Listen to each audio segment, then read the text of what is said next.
Prior to 2016, unless you're a big comic book buff, most people didn't know who this is. Even though he's made up of energy and can essentially control it, he has high-speed flight, superhuman strength, he can do astral projections, he can transform matter, he can transform himself pretty much to anything or any size, he can time travel, can project and absorb energy, he can resurrect others, superhuman strength, he's immortal, he's millions of years old. Oh yeah, and he's invulnerable. So who is this? Dormammu! Dormammu!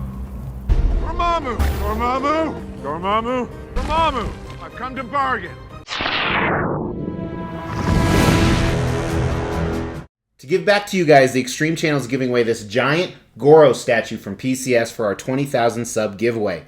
If you want to know how to win this, I'll tell you a little bit later in this video. Hey, thanks for tuning in, guys. Today we're looking at a custom, which means it's a private unlicensed commission, 1/4 scale statue of Dormammu. And as I said in the intro, prior to the Doctor Strange film of 2016, unless you're a huge comic book buff, most people were unfamiliar with who this character is, although he's often touted as one of the most 10 powerful Marvel characters out there. I mean, this guy can go toe-to-toe with Odin, Galactus, and quite a few other big names like that, but really doesn't get the attention or fandom that I think a lot of other characters do.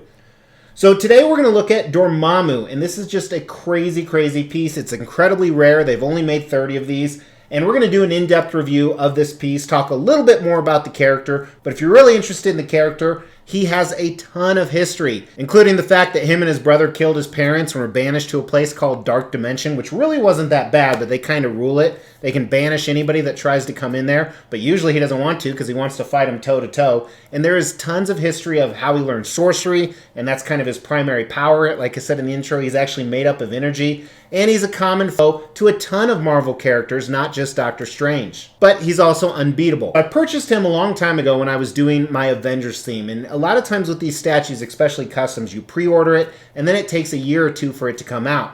While I don't have an Avengers theme anymore, I do plan to put him with some of my random stuff, like my Spawn pieces, the Darkness, Dormammu. I think he'll fit well into kind of a category of just really weird, crazy, evil-looking stuff, even though one might argue some of those are not evil. So let's just kick it off because there's a lot to cover this guy, starting with concept.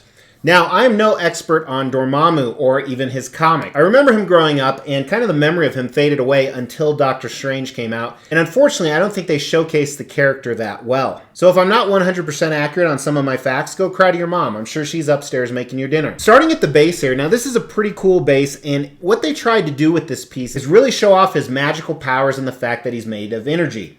So you have a mystical glob is what I would call it, but it's kind of cooler than that. Kind of this red, dark, purple smoke, and you have some minions that he's kind of summoning out of it, because remember, he can do pretty much unlimited things with his potential and his power and his sorcery. So these minions, this is where I don't know if this is directly from a comic or not. They're actually missing heads, but they do have a light-up feature we'll talk about. You'll notice one of mine is severely damaged, which happened in shipping we'll talk about in design. And Dormammu is in a museum pose. Now, like I said, he can pretty much assume any size he wants to. You saw him very big in the Doctor Strange movie. With a character who's made up of pure fire and flames, I like what they did here. They gave him a decent humanistic form, and some of the things in him, I'm not really quite sure what they are because, let's face it, he's a magical being that's been around for millions of years. He's got a dress flowing in the back you saw as the turntable spun around. You can make out a belt. And as you move up, you see that humanistic form with obviously a torso and legs. Huge spikes coming out of him near his head. He's got some little spikes on his arms. He's carrying 2 flames on the side. His portrait is made out of flames as well. It's a translucent resin, which does have a light-up feature. But he looks cool. He looks evil. He looks badass. However, due to the lack of popularity with Dormammu, this is definitely a character who pretty much anyone that comes down into the cave, I'm going to have to tell him who it is. Honestly, I don't think this video is going to do very well simply due to the unpopularity of Dormammu. Maybe I'm completely wrong. But it's pretty cool. I think they captured everything. I think the concept's amazing. I never really pictured what I would want in a Dormammu statue, but there it is. I give the concept a 5 out of 5. I think they did a fantastic job with him. I definitely think, however, there are some design issues. Before we jump into those, let's look at the unboxing and assembly of the piece. Came in 2 separate boxes that actually arrived on 2 different days. Now, the first box had a cool art print with it. I'll show you another picture here in a second. And it essentially just had the base and one of the pieces of smoke. However, I was already alarmed because I saw broken pieces, and there were tons of them, Essentially, one of these minion heads had shattered, completely shattered, 40 pieces. Here's the second box. It was one layer of foam, and it essentially had Dormammu and the pieces to him. And then here is the art print we discussed.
So as I talked about, the part that's broken, so here are kind of the missing heads of the guys that light up. And this is the part that's broken right here. It's unfortunate. I think I might just cover it up completely so where you can't see the light up feature, because the light up feature, in my opinion, isn't the greatest in the statue. Here's a picture of it with normal lights on. Then here's a picture with the lights off. Now don't get me wrong, I love the concept, but I don't think it was executed well. The light up feature is not very bright, and frankly, I'll never use it. Another disadvantage of the piece is the size of the base is simply too big for such a secondary character. Now granted, I know you want to make a big impression with him because he's one of the most powerful characters out there, but the base, it's overwhelmingly big. It's too huge. That's what she said. So let's see how big it is. That's what she said. Probably the widest point is damn near, I'm going to say a little bit over 28 inches, maybe 29. The deepest point is 27, maybe 28 inches. And his tallest point is about 24 and a half, maybe 25 inches. I think they could have reduced a lot of the base because while it is cool, it's a lot of the same. There's not too many different things going on there. The light up feature, it is a USB power with a switch on the back. No additional switch outs. What you see is what you get. I'm actually shocked none of the spikes or the flames were broken, which is kind of nice. There are some nasty seam lines where you saw me connect these arms. Take a look at it right here. However, not really a big issue because that's kind of just a blob of crap anyway.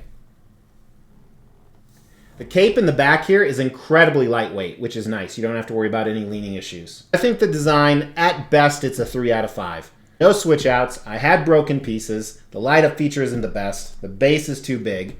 So how'd they do on the paint and sculpt? Now this is a little bit hard to determine because, again, we don't know exactly what we're looking at. We're looking at a man made of flames and mystic energy and a blob of who knows what on the bottom. But let's look at a video for close-ups. So this one's actually going to be a little difficult to thoroughly explain the paint and sculpt, but let's start with the base here.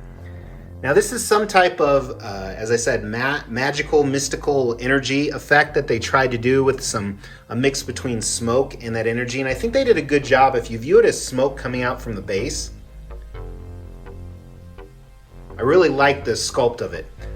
Kind of the tendrils, so to say, of the smoke coming down. Another interesting thing, the blue that you see in here is much more apparent on camera than it is in person.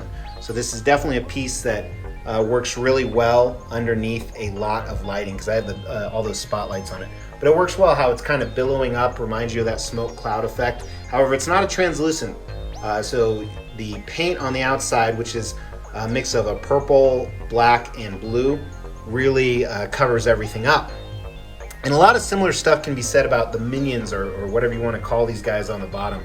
They have these spikes coming out of their body all over the place, more of a purple effect. And what I like, this purple effect is almost looks like it's cuts inside of them or there's energy coming out of them. And I think the light up feature in their heads, which isn't on right now, does a good job kind of exemplifying that. So it's kind of interesting on the base. Nothing that I think is amazing by any means, but just very different, very interesting. Now in Dormammu himself, I like the contrast of colors, the red and orange fire colors, compared to the base. And again, it appears a lot brighter on camera than it does in real life, and I kind of like looking through the camera to see how it pops. So you can't really see it below, but he does have some fashion boots on there with purple, almost like these plates on the front. So his clothing is kind of a mix of fire, armor, and kind of an old style, kind of like what you would see back in the 16th century or even before that, I guess. So it's pretty neat how they did that, because this is a bean that's been around for quite a long time. Same thing with his dress or half cape in the back here flowing in the wind. And I like what they did with the fire effects on this. Throughout his whole body, you can really see that, because he's in a kind of an embodiment of flames, but magical flames. Same thing with this orange color they used on the front, the mix of orange and yellows and reds right on the front. Like I said, kind of looks like body armor, pretty cool. Then this actually is sculpted in, this chain here. It's not mixed media. I like the belt. Again, it kind of just gives it a good variance to the statue. So it doesn't look too much like a blob, which kind of on the bottom you do see that a little bit. Then these shoulder blades, and then the spikes coming out of the top. I like the rotating colors they have on them. It looks a little bit like candy corn, which is the grossest fucking candy of all time. My wife loves it though. What the hell's up with that? And then smaller spikes coming out of like where he'd have a gauntlet on his arm. So I like the fact you can kind of tell this is a different looking creature, and he's made up of a whole lot of different things, but he's also very powerful. You get that just too, even if you don't know who he is. Now, I almost wish, it's like he's missing a bottom jaw, and I didn't see one in there, but I think if he had a bottom jaw, his portrait would be a little bit cooler. But I like what they did with the dark reds at the front, and then moving into orange and yellow for the flames. I like that a lot. His head looks a little underscaled, but as a creature that can change whatever size he is, I don't think that's an issue. One thing we missed in design, you do see the magnets or where the fire connected in his hands. Not really a big deal. That's probably where the lights are housed. But again, it goes from this darker orange color all the way up to a lighter yellow. I like both painted fire and translucent resin fire. And I think this looks good and it flows well with the statue. I think if it was painted, kind of like your XM Studios Ghost Rider or something similar, it would be a little bit too much for this. But it's cool how you can kind of see his anatomy throughout this as well. You know, some basic anatomy, some abs on the front, his torso, some biceps on his arms. And again, the texture on it is just very different. Really hard to kind of come up with words on this guy. But very interesting piece when it comes to paint and sculpt. Not something you can really compare to other stuff with apples to apples. All right, I want to start with the sculpt on this piece. You know, there's not a lot of micro detail in this, and I don't know if there needs to be, but I think it's definitely showing. I've definitely seen worse, and I've seen better. I think the sculpt is good. It's a 3 out of 5, but it's definitely not something that wows me. And the paint, I do like the paint a little bit better. I think they did a great job contrasting Dormammu. I do like the flame effect. Some people don't like that translucent resin. The light up feature would be useless without it, of course. While I think the paint is better than the sculpt, I still think it's a 3 out of 5. Doesn't quite justify a 4 or stepping up like, wow, that's really impressive. I think it's just good. It's what you pay for, which is a good segue into the value of this piece. So first of all, they're never going to make another Dormammu piece. I can't imagine a 1/4 scale Dormammu piece ever. And they only made 30 of these. So pretty rare character. So for the right buyer, someone who's really into Dormammu in the comics, or someone who just loves Doctor Strange and wants his adversaries, I think it's definitely worth investing at, because this was $1,100 plus a couple $100 shipping. When an edition size is so low as 30, and there are some complicated things with this, you definitely have to keep that into consideration. I don't know if I could ever get my money back. I'd be scared to ship this because of the 2 boxes and some of the fragile parts of it. But I think if I was patient over time, I could probably get my money back. I would never be able to make a profit. So once again, I think it's a 3 out of 5 on the value. Now, does this have the X factor? Is this a 5 out of 5 statue? You know, I think it has the potential to really draw people's attention if they knew who this character was. And again, that's not a knock on the statue itself or the creation of it, but I don't think it's a 5 out of 5. I think it's a 3 out of 5. I want to say that I'm not disappointed, but I'm not just fiending over this or loving this. As much as I did the most recent piece I opened, that Raincore, the other day, I like that quite a bit better. Hopefully this fits in my display because the base is quite a bit bigger than I thought it'd be. If you want to see what that looks like, check out the Extreme Channel Instagram and Facebook page. I post exclusive photos just on there. To win this Goro statue, first thing you got to do is make sure you've liked this video, you've actually subscribed to the channel, and you've hit that bell notification. Second thing is leave a comment below and make sure it's a witty, entertaining, or funny comment. Because when we hit 20,000 subscribers, I'm going to pick a random video, and the comment that has the most likes on it will be the winner of this Goro statue. So make sure your comment is entertaining to others and entertaining to Mr. X. Because if I like it, I'm actually going to pin it to the tops to help you get more likes. But thanks for hanging in, guys. Make sure to hit that subscribe button by hitting that picture of me. Drop me a comment. Give me a like on your way out. I really appreciate you watching. I will talk to you soon. Take care.